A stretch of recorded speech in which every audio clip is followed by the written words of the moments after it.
এই যে মানুষের মনে ব্যথা দিয়ে কোটি কোটি টাকা গুছাচ্ছিস, ভোগ করতে পারবি না রে। ব্যাংকের টাকা ব্যাংকেই থেকে যাবে, ট্রাঙ্কের টাকা ট্রাঙ্কে থাকবে, তোর পাছার মধ্যে ভরিয়ে দেবে না। সৎ পথে আইব।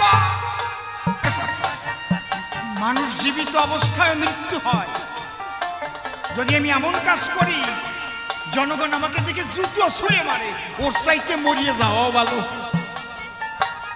কি তার চাইতে আমার মৃত্যু ভালো না? ওরম বাসে থেকে কোনো লাভ আছে?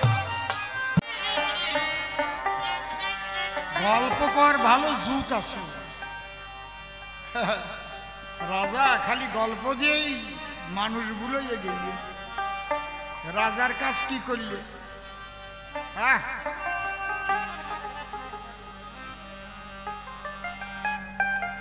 আমি বুঝিলাম তোরে ধরেছে আর শেওড়া গাছের ভূত। আমি বুঝলাম তোরে ধরেছে আর শেওড়া গাছের ভূত। আমি বুঝলাম তোরে ধরেছে আর শেওড়া গাছের ভূত।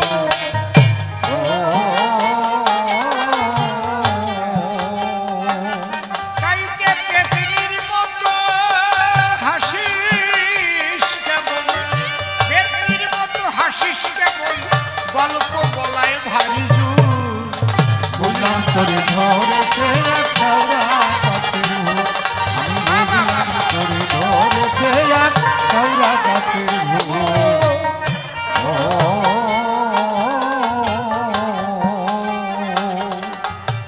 তোর আত্মসত্তার ঘটেছে মরণ, প্রেতের সাথে পীড়িতের কারণ। অকালেই পড়বি ধরে বাক্যের যে ধরন। বাক্যের যে ধরন,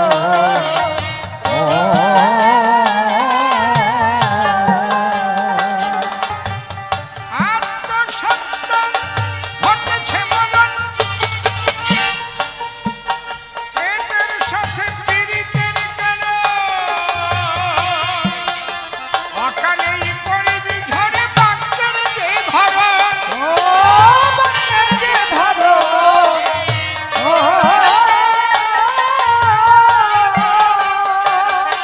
আগে স্মরণে নিয়ে গুরুর চরণ, আগে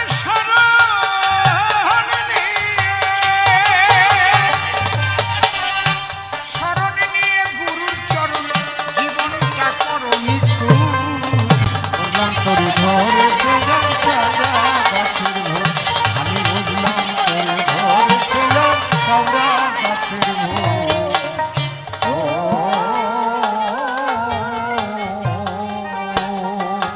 শ্যাওলা খেলে বিয়ের টিপুটি, কাতলার মতো হয় না চোখ দুটি, কচু গাছে হয় না বোকা ঘর বান্ধা খুঁটি। ঘর বাঁধা খুঁটি।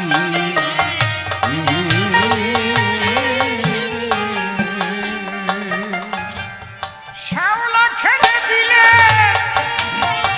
টিপুটি, কাতলার মতো হয় না চোখ দুটি,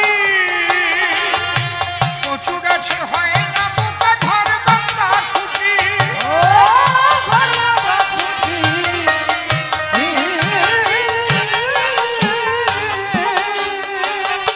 তোর মিছেই হবে ছুটো ছুটি, নিচেই হবে ছুটা ছুটি। মিছে হবে,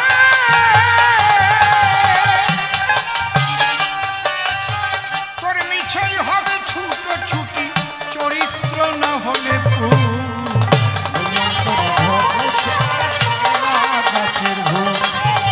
বুঝলাম তোরে ধরেছে আর শেওড়া গাছের ভূত।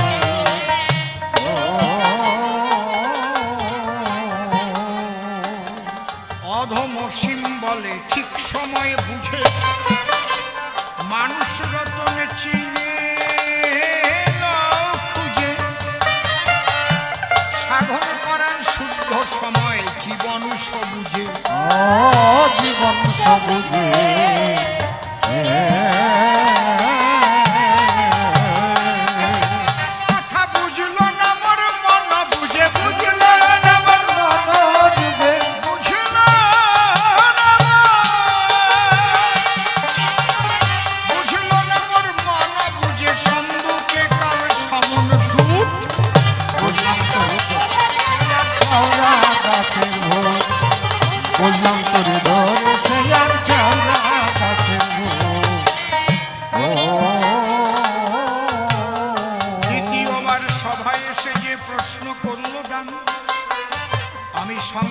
ছোট আকারে তার দিচ্ছি সমাধান।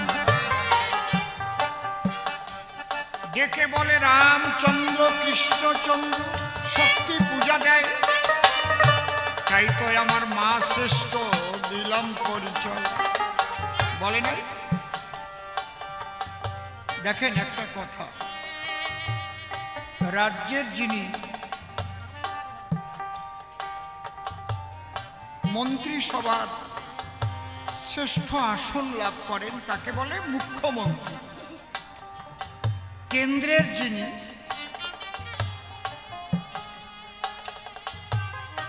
সমস্ত দেশকে প্রতিপালন করবার জন্য দায়িত্বভার গ্রহণ করেন তিনি হচ্ছেন প্রধানমন্ত্রী।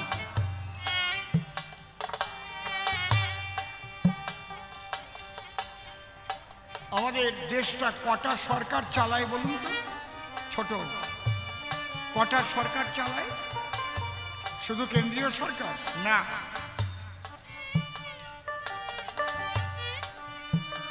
দেশের রাজ্য আছে প্রচুর। এই জন্যে কেন্দ্রীয় সরকার একটা সরকার, আবার পৃথক পৃথক রাজ্যের একটা সরকার, রাজ্য সরকার। রাজ্য সরকার পারে একা? পারে না। তার জন্যে জেলা পরিষদ, জেলার সভাধিপতি, ওই জেলার উনি মুখ্যমন্ত্রী। তারপরে পঞ্চায়েত সমিতি, ওই পঞ্চায়েতের কয়েকটা পঞ্চায়েত নিয়ে একটা পঞ্চায়েত সমিতি, তার মুখ্যমন্ত্রী তিনি। তাহলে কয়টা সরকার হচ্ছে দেখুন। তারপরে অঞ্চল প্রধান, কয়েকটা অঞ্চল নিয়ে আমাদের জেলা পঞ্চায়েত সমিতি হয়ে গেল, আর কয়েকটা বুথ নিয়ে এক একটা অঞ্চল হচ্ছে। তাহলে সে অঞ্চল প্রধান ওই অঞ্চলের মুখ্যমন্ত্রী।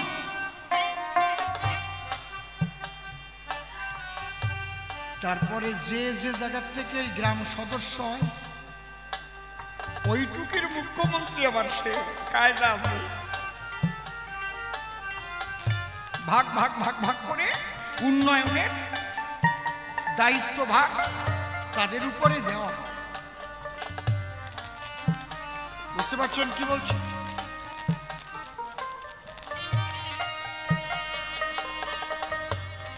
এইবার যিনি প্রধানমন্ত্রী থাকেন তিনি হেড, সমস্ত রাজ্যের দেশের হেড তিনি। কিন্তু তিনি ইচ্ছা করলে টাকা দিয়ে দিতে পারেন না। আমি দয়া করে অমুক রাজ্যকে 1000 কোটি দিয়ে দিলাম না, ওটার একটা দপ্তর আছে, তার নাম অর্থ দপ্তর। তার একজন মন্ত্রী আছে। কোনদিন প্রধানমন্ত্রী বা মুখ্যমন্ত্রী দেখবেন বাজেট পেশ করে না, বসে থাকে। বাজেট পেশ করে অর্থমন্ত্রী। বোঝা যাচ্ছে কি আমার কথা?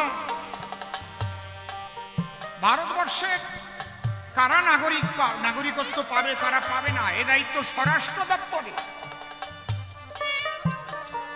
এই জন্য সিএএ যখন পাশ করা হয়েছিল, সিএবিএ নিয়ে, প্রধানমন্ত্রী তো বসা ছিল, কথা কইছে কিনা?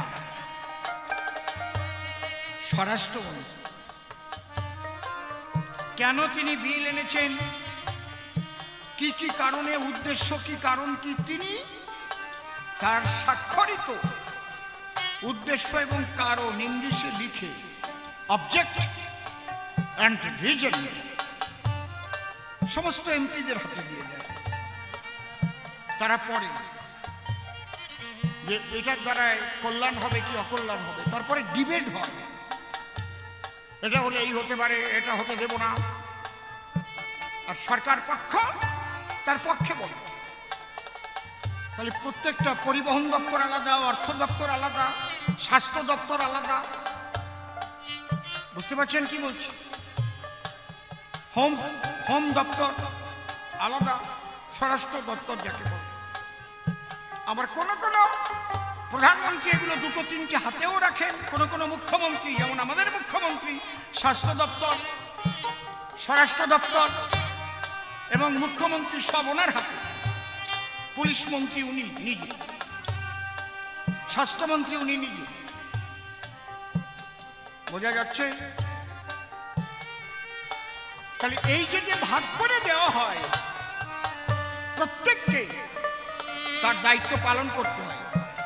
এখন যদি হঠাৎ পাকিস্তানের সঙ্গে যুদ্ধ বেঁধে যায়, প্রধানমন্ত্রী নির্দেশ দিতে পারে না যুদ্ধ করো। মন্ত্রিসভা বসবে, প্রয়োজনে সর্বদলীয় বৈঠক হবে।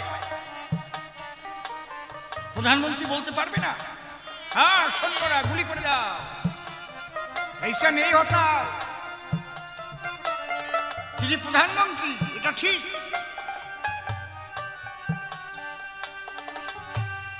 তাহলে সেখানে স্বরাষ্ট্র দপ্তরের প্রধান ভূমিকা থাকে। কালীর উপরে সেই স্বরাষ্ট্র দপ্তর কৃষ্ণ দেশে, এই জন্য বলছে অর্জুন তুমি একটু কালীর দ্বারে আশ্রয় নাও। এ বোঝে না বলো? তাহলে কালীকে অসম্মান করা হয় না? তুমি আমার এই মন্ত্রিত্ব দিলে ভাগ করিয়ে, আমার কোনো কাজ নাই, আমার কাছে শুনলেই কি কালকে একটাই হয় পোস্ট, আর ল্যাম্প পোস্ট হয়ে যায় না সব কয়টা? না, সবাইকে সমান মর্যাদা দিতে হবে। যার উপরে যে দায়িত্ব, কালীর উপরে একটা দায়িত্ব আছে, সরস্বতীর উপরে দায়িত্ব আছে, শিক্ষা দপ্তর কায়দা আছে, লক্ষ্মীর উপর অর্থ দপ্তর। তুমি দেখো কি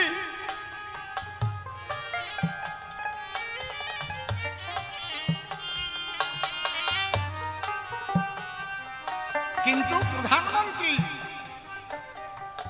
পিএম ফান্ড থাকে স্পেশাল, মুখ্যমন্ত্রীর ফান্ড থাকে স্পেশাল, সেখান থেকে তিনি দিতে পারেন অর্থমন্ত্রীর নির্দেশ না নিয়েও। কিন্তু এই ফান্ড অর্থমন্ত্রীর থাকে না, এই ফান্ড স্বরাষ্ট্র দপ্তরের থাকে না, এই ফান্ড থাকে প্রধানমন্ত্রী PM fund, prime minister fund. যদি কারো ক্যান্সার হয়, হয়তো 10 লাখ 15 লাখ টাকা খরচা হবে, তখন এমপির কাছ থেকে সার্টিফিকেট নিয়ে অ্যাপ্লাই করলে সেই ফান্ডের থেকে টাকা পাওয়া যায়। এই স্পেশাল ক্ষমতা, এই স্পেশাল ক্ষমতায় আমার শ্রীকৃষ্ণের উপরে স্বরাষ্ট্র দপ্তর দিয়েছে স্বয়ং মা কালীরে। দুর্গা কালী যাহা বলো শক্তির উপর, সবাই ঈশ্বর দিয়েছে ওই স্বরাষ্ট্র দপ্তর। হায় হায়,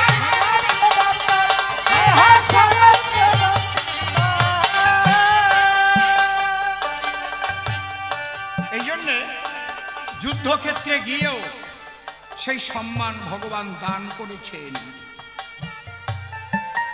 রামচন্দ্র দুর্গা পূজা করেছেন, কৃষ্ণ অর্জুনকে নিয়ে কালী পূজা করিয়েছে। বুঝতে পারছেন নাকি? এর চাইতে ভালো করে আমি বুঝাতে পারবো না। বোঝো তো বোঝো, না বোঝো মুখ বোঝো, চোখে আঙুল দিয়ে বুঝাই। কৃষ্ণ হচ্ছে এই মহাবিশ্বের সর্বশ্রেষ্ঠ শক্তি। কৃষ্ণ আকর্ষয়তি যশ কৃষ্ণ। প্রধানমন্ত্রী যদি ইচ্ছা করে তার মন্ত্রিসভার পরিবর্তন করতে পারে, মুখ্যমন্ত্রী যদি ইচ্ছা করে তার মন্ত্রিসভার পরিবর্তন করতে পারে। কালী কিন্তু মন্ত্রিসভার পরিবর্তন করতে পারে না। এই জন্য চৈতন্য চরিতামৃতে লেখা আছে, জীব কোটি ব্রহ্মা ঈশ্বর কোটি ব্রহ্মা, জীব কোটি শিব ঈশ্বর কোটি শিব।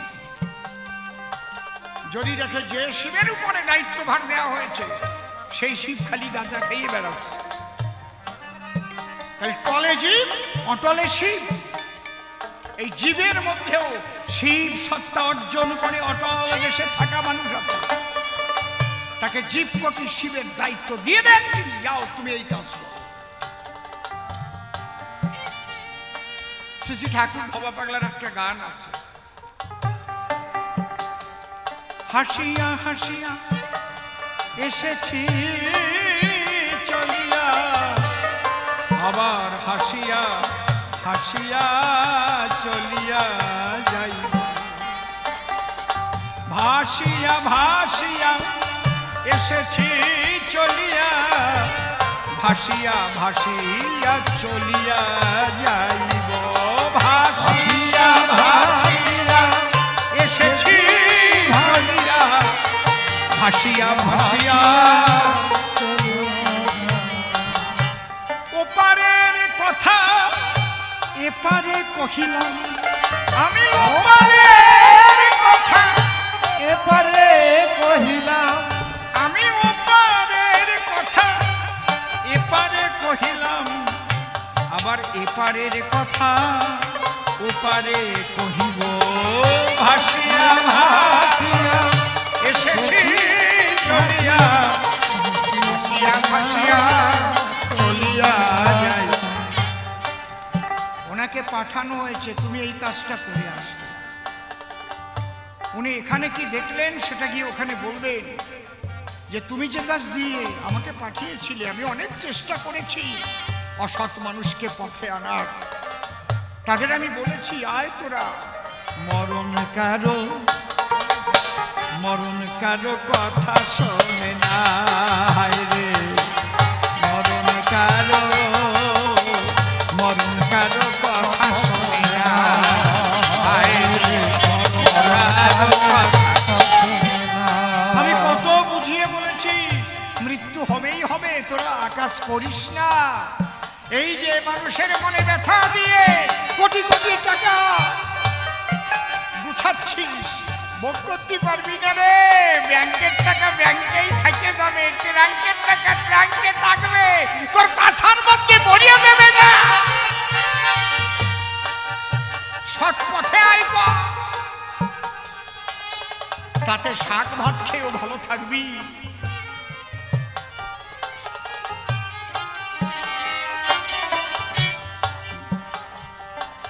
এই মহামানবরা আসে সেখান থেকে মানুষের কল্যাণের জন্য, বুঝলে? তাদের কথা কয়জন ধরে? যারা ধরে তারা অমর হয়ে থাকে চরাচর, তাদের যে যতটুকু ধরতে পারবে। এই জন্য ভবার একটা কথা আছে, আমি এক মরার মাথা, আমি এক মরার মাথা, কথা কইতে পারি, আমি কথা কইতে পারি, আমি কথা কইতে পারি। আমি মরার মাথা, তার মানে কি আমার পরিণতি মৃত্যু। যত সময় কথা বলছি এইটাই আশ্চর্য, বেঁচে আছো এই আশ্চর্য, নাই তো কারো ব্রহ্মচর্য, বেঁচে আছো এই আশ্চর্য,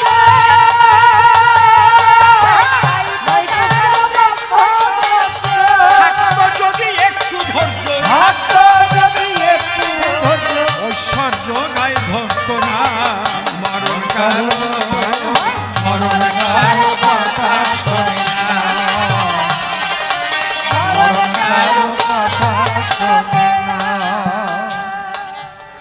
জাল পেতে ওই মরণ ছলে, মহামায়া নেই যে কোলে, জাল পেতে ওই মরণ ছলে বাবা পাগলা নাই পেটুলি, কথায় কথায় মানুষ বলে, কথায় কথায় মানুষ বলে, কথায় কথায় মানুষ বলে, আমার বউকে কেউ রইল না, মরণ কারো হায় হায় মরণ কারো কথা শোনে না, মরণ কারো কথা শোনে না। নিজের হাতে মরণ বাঁচান, কি সুন্দর কথা। মানুষ জীবিত অবস্থায় মৃত্যু হয়। যদি আমি এমন কাজ করি জনগণ আমাকে দেখে জুতো ছুঁড়ে মারে, ওর চাইতে মরিয়ে যাওয়াও ভালো। কি তার চাইতে আমার মৃত্যু ভালো না? ওরম বাসে থেকে কোনো লাভ আছে? নিজের হাতে মরণ বাঁচাও খেপাবে বাবা পাগলার সত্য বচন নিজের হাতে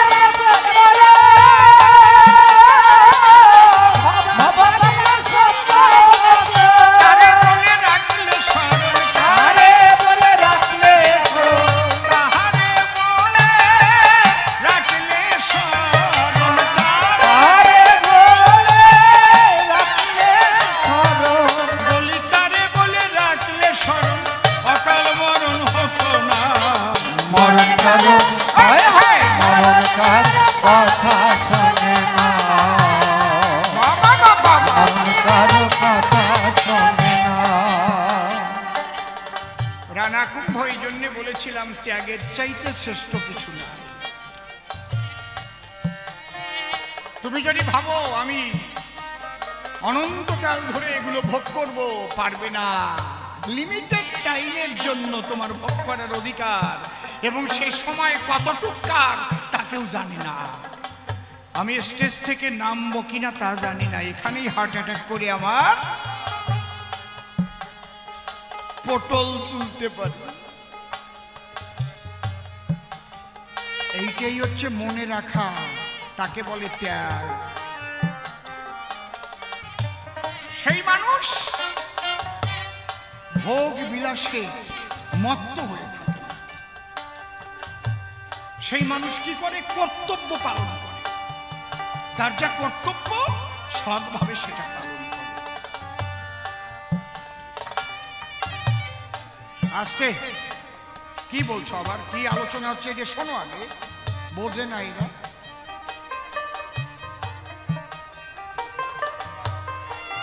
যে দায়িত্ব তোমার উপরে, সেই দায়িত্ব কর্তব্য তোমাকে পালন করতে হবে। তার জন্য এমন কাজ করবে না যাতে তোমাকে অসৎ বলে মানুষ পরিচিত করে ইতিহাসের পাতায়। দুর্নীতিগ্রস্ত, অসৎ, এইটা যেন না হয়। তাহলে কি হবে? তোমার জীবন্ত মৃত্যু হবে। আর তুমি যদি সৎকর্মের ধারায় গড়ে জীবন, মরে গেলেও বেঁচে থাকবে, রাখবে জনগণ। দেশের মানুষ তোমাকে স্মরণ করবে। আহা হা, ক্ষুদিরাম নিজের জীবনকে ত্যাগ করেছিল ভারত মায়ের শৃঙ্খল মুক্তির দায়। বিনয়, বাদল, দীনেশ তারাও চলে যায়। তারা তো ভাবতে পারতো বিয়ে করবো, সংসার করবো, ছেলে মেয়ে হবে, নাতিপুতি হবে, ও দাদু বলে ডাকবে, কায়দা করত। একটা নারী ছিল, তার নাম মাতঙ্গিনী হাজরা। ব্রিটিশের বুলেটে যার বুক ওরে হয়ে গেল ঝাঁঝরা। হায় হায় হয়ে গেল ঝাঁঝরা, হয়ে গেল ঝাঁঝরা। নেতাজি বেঁচে আছে কিনা তাও জানা নাই। তাহলে এদের ত্যাগের ফলে আমরা এই ভারতবর্ষ পাই। ভোগ করবা, কত ভোগ করবা? ভোগ করতে করতে ডাক্তার লিখে দেবে আর খাতি পারবা না, মিষ্টি খাতি পারবা না। খাও না, এখন সুগার হয়ে গেছে, খাও না, টাকার গাদা আছে। কি হিসেব ছাড়া ভোগ করিলে রোগের বাসা বাড়ে। এই জন্য থাকো তোমরা সবাই ত্যাগের ঘরে। ত্যাগেই পাবে পরশান্তি, ভোগে কিন্তু নয়। আমি সংসার ছাড়ার কথা বলি নাই মহাশয়, হায় হায় বলি নাই মহাশয়, হায় হায় বলি নাই মহাশয়।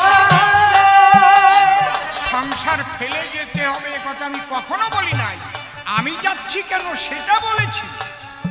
তোমরা সংসারে থাকো, কিন্তু অন্তরে ত্যাগ নিয়ে গোবিন্দকে ডাকো। সকলের যার প্রতি যার যে কর্তব্য, কর্তব্য পালন করো। মনে রাখবে সব ফেলে তোমাকে চলে যেতেই হবে, চিরকাল তুমি থাকতে পারবে না। এইটা যেন তোমার স্মরণ থাকে।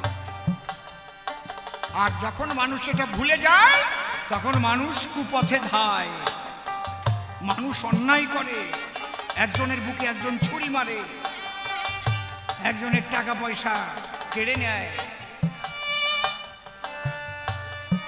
এই অন্যায় কখন করে? যখন ভাবে আমি চিরকাল বেঁচে থাকবো, আমি আর মরবো না, হাম বড়া মতবার হয়। মনে রেখো, একটা পোকা, সেই পোকাকে টিকটিকি ধরে খাচ্ছে, কুটকুট করে ধরে খাচ্ছে। কিন্তু এই টিকটিকি ধরবার জন্য বিড়াল ছুটে গেল, কিংবা সেখানে ইঁদুর ভায়া ছিল। দেখেছেন পোকা খাচ্ছে টিকটিকি, আবার টিকটিকি ধরে খাচ্ছে ইঁদুরে, বিড়ালে। কায়দা কত দেখেছেন? আহা, কিংবা ব্যাঙে, ব্যাঙ ওই টিকটিকি খায়। আবার ব্যাঙ যদি সাপে পায়, সাপ ব্যাঙে ধরে খায়। আবার ময়ূর যদি সাপড়ে পায়, অমনি গবাদ করে খায়।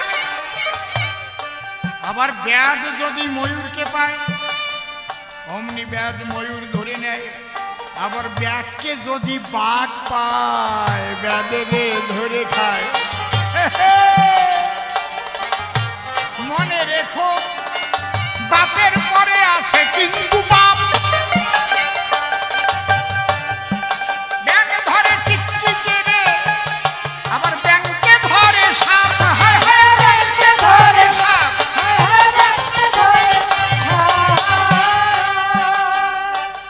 আবার যখন নিয়তি এসে গেল, ওই বাঘও যায় মরে। মনে রেখো, কেউ থাকবে না এই চলাচল। এই জন্য সততা নিয়ে চলো। তোমার মধ্যে সেই ভাব নাই, এই জন্য আমি বৃন্দাবনে যাই। তোমার মতো মানুষের কাছে আমার থাকা চলবে না। আমি সংসারে থেকে ভজন হয় না, এ কথা কখনো বলেছি?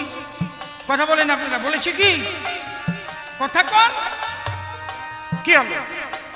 বলেছিলাম কি সংসার ভালো না? আমি বলেছিলাম ত্যাগ ভালো, শুধু ভোগ লিপ্সা ভালো না। সংসার করো ত্যাগের ঘরে, আনন্দ বাড়িবে।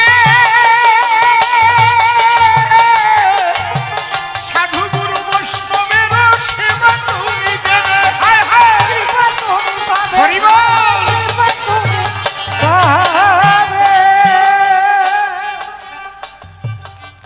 আর কি বলেছিলাম? যে তুমি আর স্বামী নাই, তুমি আসামি হয়ে গেছো। কারণ আমাকে আগুন জেলে পুড়িয়ে মারতে চাইলে, ঘরে বন্দি করে। একমাত্র গোবিন্দ বাঁচাইল মোরে। সেই আমার কানে কানে বলল, মীরাই আমার কথা শোন, আর দেরি করিস না, যা বৃন্দাবন। এই জন্য সকল ফেলে বৃন্দাবনে যাব, প্রেমানন্দে বদনে ভরে কৃষ্ণ গুণ গাব। হায় হায় কৃষ্ণ।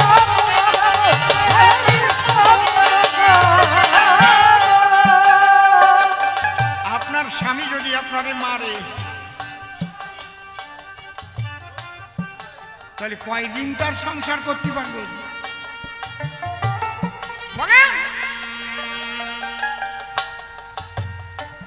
একটা নারীকে মর্যাদা দিতে হয়, পুরুষেরও মর্যাদা দিতে হয়, নারীও পুরুষকে মর্যাদা দেয়। পুরুষ যদি ভাবে ও আমার ঘরের দাসী, ওরে জন্মে দাসী, তারপরে বউ কবে আমি এবার আসি। হরিবল হরিবল, ঠিক কিনা? কবে না? কি আপনারা কি কন? আবার আপনার বউ একটু চাকরি করে বলে যদি আপনারে ধাসে, এখানে বল, একদম তুমি সন্ধ্যের পরে কোথায় যাচ্ছ, তা তোমার দরকার কি? মিনছে তাহলে সেই বউ নিয়ে কি আর ঘর করা যাবে? স্বামী স্ত্রীর মধ্যে একটা মধুরতা রবে, তবেই সেই সংসার হবে মধুময়। তাদের দুইজনের ভজনে গোবিন্দ হইবে উদয়, হায় হায় হইবে উদয়, হায় হায় হইবে।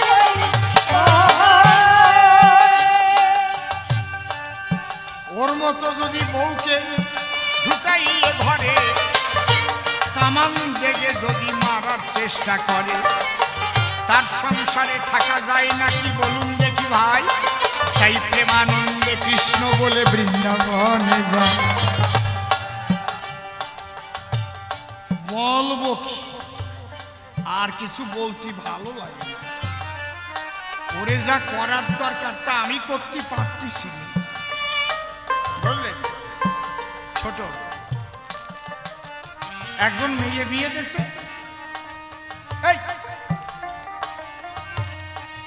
মেয়ে বিয়ে দিলে যার ছেলের সঙ্গে বিয়ে দিয়েছে, তাহলে দুইজন বিয়ে হয়েছে না নাকি? আর তোমার মেয়ে যদি বিয়ে হয়, তোমার সঙ্গে বিয়াই সম্পর্ক হবে সুনিশ্চয়, তাই তো? ঘটনা একটা ঘটেছে। কি ঘটনা ঘটছে? মেয়ের যে বাড়ির মেয়ে, ওই মেয়ের বাবা মারা গেছে, আর যে বাড়ির ছেলে, ছেলের মা মারা গেছে। হ্যাঁ, কায়দা আছে। প্রথম ছেলে প্রথম মেয়ে বিয়ে হয়েছিল, এখন বিয়াই আছে আর বিয়াইন আছে, ঘন ঘন যাতায়াত বাড়িল। কেন ঘন ঘন যাতায়াত করে আমি জানি না বাবা, ওই যে উনি ঠিক পাইছে। তা ওই বিয়াই এখন বিয়াইন বাড়ি ঘন ঘন যায়, বিয়াই তো বাইছে নাই, আর এদিকে ওই বিয়ার বউ নাই। বিয়াইনের সাথে একটু গোপন আলাপ করে কত শান্তি পাই যেন তাহার হৃদয় ভরে, হায় হায় তাহার হৃদয় ভরে, হায় হায় তাহার হৃদয় ভরে। এখন একদিন বিয়াইন বাড়ি গেছে, বিয়াইন অনেক কিছু রান্না করেছে, কিন্তু বিয়াই বলেছে, বিয়াইন আমার তো একটু সুগার ধরা পড়েছে, যা খাবার দেবে দেবে, কিন্তু আগে আমাকে একটু তেতো দিতে হবে, তেতো। ডাক্তার বলেছে অন্তত উচ্ছে ভাজা কিংবা কোনো তেতো শাক যেন প্রথম খাওয়া চাই, তাহলে সুগারটাও কন্ট্রোল থাকবে। বলে দিলাম তাই, হায় হায় বলে দিলাম তাই, হায় হায় বলে দিলাম তাই। বিয়াইন বেশ সুন্দর করে উচ্ছে ভাজা করেছে, কিন্তু বিয়াই আইছে তো আনন্দের চোটে, এদিকে ইলিশ মাছের পেটি, রুই মাছের ঘেটি, ইলিশ মাছের ডিম দিয়ে, পুঁই শাক দিয়ে চচ্চড়ি, আহারে ওই সব দিতে দিতে উচ্ছে ভাজা ভুলে গেছে দিতে। বিয়াই মনে মনে একটু রাগ হচ্ছে, এত কিছু দিলে বিয়াই উচ্ছে তো দেও নাই, আমি সুগারের রুগী, বড় দুঃখ পাই, বড় দুঃখ পাই,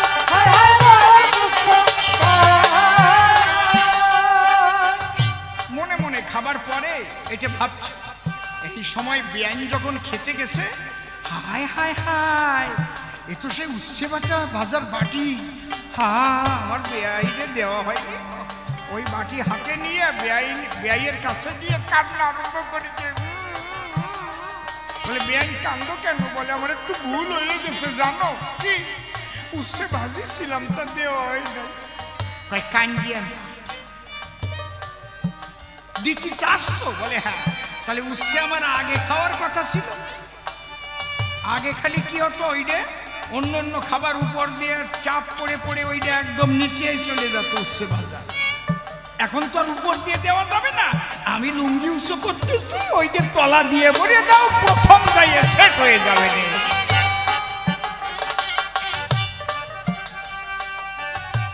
এখন ওরে তো আমি এইসব কথা বলতে পারি না, ওর ওই কাজ করা দরকার। জয় রাধে। তাহলে সংসার করবেন আপনারা, স্বামী স্ত্রী হয়ে এক মন, সংসারে পাবেন গোবিন্দ দর্শন। কিন্তু স্বামী স্ত্রীর মধ্যে যদি ঝগড়াঝাটি হয়, ভালো সন্তান জন্মিবে না, দিলাম পরিচয়। ভালো সন্তান আনতে গেলে মধুর ভাব থাকিতে হবে, ভালো আত্মা আকর্ষণ করিয়া নামাবে, হায় হায় করিয়া নামাবে, হায় হায় করিয়া। পরিষ্কার মনে রাখবেন, স্বামী স্ত্রীর ভালোবাসা যত গভীর হবে, তাদের সন্তান তত মঙ্গলদায়ক হবে, কল্যাণদায়ক হবে। আর তাই না হলে ব্রেইনি হতে পারে, ছোট বিরাট অফিসার হতে পারে, স্বামী স্ত্রীর ভালোবাসা নাই তাদের মধ্যে দিয়ে, যেহেতু তাদের হেরিডিটিটা অন্যরকম, ব্রেইনি হতে পারে, জিনটা ব্রেইনি, কিন্তু তার দ্বারা জগতের কল্যাণ হবে না। সে টাকা মারবে, বড় অফিসার হয়ে দেশের দফা সারবে, কল্যাণকামী হবে না, জীবন দিতে পারবে না দেশের জন্য। কথা বোঝা গেল কি বলছি? আর স্বামী স্ত্রীর মধুর সম্পর্কের মধ্যে যে সন্তান উৎপাদন হবে, তাদের দ্বারা হতে পারে ওরে জগতের কল্যাণ। পরিষ্কার দিয়ে গেলাম তারই সমাধান, হায় হায় তারি সমাধান, হায় হায় তারি সমাধান। আমি মীরাবাই, আমার দর্শন আপনারা পড়েননি? নিজ নাহানে সে হরি মেলে তো জল জন্তু হই, ফলমূল খানে সে হরি মেলে তো বাদুর বানুর, তুলসী পুজনেছে হরি মেলে তো মুই পুজি তুলসী ঝাড়, পাথর পুজনেছে হরি মেলে তো মুই পুজি পাহাড়, তৃণ ভগ্নে সে হরি মেলে তো বহুত মেলে অজা, স্ত্রী छोड़ने हरि मिले तो बहुत मिले खोजा, दूध पियाने से हरि मिले तो बहुत बख्श वाला, मीरा कहे बिना प्रेम से नहीं मिले डंग लाला, हाय हाय नहीं मिले डंग लाला, हाय हाय नहीं मिले डंग लाला। এইটা হচ্ছে আমার দর্শন। আমি কাউকে বলি না সংসার ছাড়ো, কিন্তু আমি থাকতে পারছি না কেন? ও স্বামী নয় আসামি, আমাকে মারিবারে চায়, তাই বৃন্দাবনে যাচ্ছি আমি গোবিন্দের কথায়। পরিষ্কার সিদ্ধান্ত দিয়ে গেলাম ভাই, শক্তির উপর স্বরাষ্ট্র দপ্তর দিল মালিক সাই, এই জন্যে তার পূজা করে যুদ্ধে যায়, তার সম্মান জানিয়েছেন আমার রাম দয়াময়। এখান থেকে শিখতে হয়, এখান থেকে যে ভগবানরা নিজেরাও কিভাবে সম্মান দিয়েছে, এই সম্মান দেওয়াটা শিখতে হয়। শিক্ষামূলক গ্রন্থ আদি মানুষ যদি পড়ে, এগুলো লাগে কিন্তু রাজনীতির ভিতরে। তাহলে আমি যদি মুখ্যমন্ত্রী হই, আমি যদি প্রধানমন্ত্রী হই, তাহলে আমার যে মন্ত্রিসভা থাকবে তাদের প্রত্যেককে সম্মান দিতে হবে। যার যার দায়িত্ব, সেই দায়িত্ব তাদের সঠিক বন্টন করে দিয়ে তাদের সম্মান দিতে হবে। এই সম্মান না দিলে তাতে কি দেশের উন্নয়ন হয়? নিজস্বতা কিন্তু আর থাকে না সেটাই। তাই রাম সম্মান দিল, কৃষ্ণ দিয়েছে সম্মান, আমরাও যেন সম্মান করি বিশ্বের জনপ্রাণ, হায় হায় বিশ্বের জনপ্রাণ, হায় হায় বিশ্বের জনপ্রাণ। আমরাও যেন নিজের স্ত্রীকে সম্মান দেই, স্ত্রী যেন স্বামীকে সম্মান দেয়, পুত্র পুত্র যেন পিতাকে সম্মান দেয়, পিতা যেন তার কর্তব্য সঠিকভাবে পুত্রের উপর পালন করে, স্নেহ বাৎসল্য দিয়ে তাকে সৎভাবে গড়ে তোলে। আমি আর থাকিতে পারিতেছি না এই রানাকুম্ভের ধারে, এইবার আমি যাত্রা করব মধুর ব্রজপুরে। বিদায় দাও রানাকুম্ভ মনে আছে ভাবো, সকল ফেলে কৃষ্ণ বলে বৃন্দাবনে যাব।